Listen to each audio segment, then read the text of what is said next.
To those of you who are gathered here, whether friends, family, or delegates of opposing views, we have a very important decision, of which the fate of our future generations depends solely on.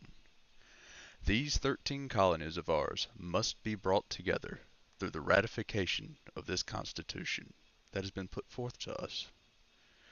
As stated by Mr. Hamilton in the first of his Federalist Papers, for our fair nation to work smoothly, all decisions must be met with a majority approval of the population.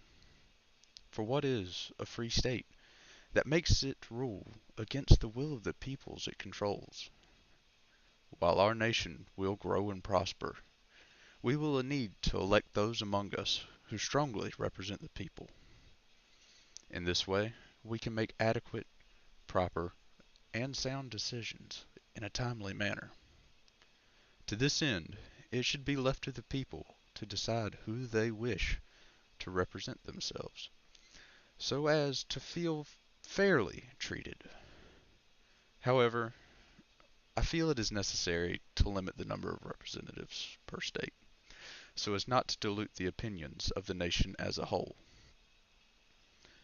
Within the 10th of the Federalist Papers, Mr. Madison put forth quite eloquently, a republic, by which I mean a government in which the scheme of representation takes place, opens a different prospect, and promises the cure for which we are seeking.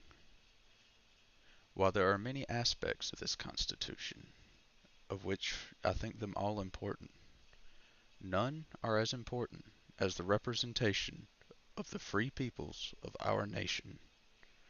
What irony would we allow to break free of a monarchy to only install another under the facade of freedom? In reference to the second article, in an effort to avoid the empowering of a new monarchy, the only logical choice is to have a rotation of leaders. These leaders shall be picked by the people through their representatives, so as to allow the best interests of the nation as a whole to be brought forth. Within this leadership there needs to be a line, a chain of command, so that should disaster fall upon the president, the chain can be mended until the next election period within a swift and timely manner. We cannot allow the opportunity to allow our nation to fall apart due to a lack of leadership. Along with the chain of command, this Constitution sets forth a precedent of impeachment, of which we have only seen the likes of in rebellions.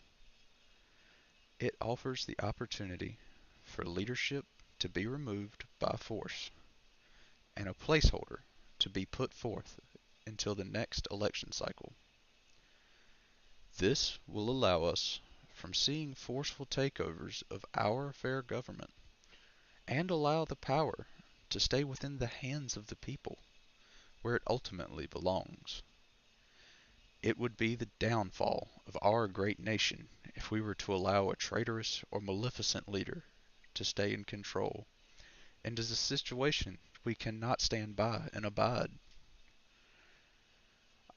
I implore upon you to take into deep consideration the things I have said, and to find within yourselves the truth that ratification of the Constitution is the only step forward we have.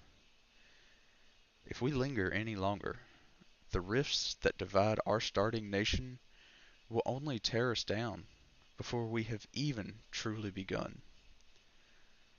Thank you for your time, and I know you will make the right decision, if not for the good of the nation, but for the good of your children and your children's children. Thank you, and have a wonderful night.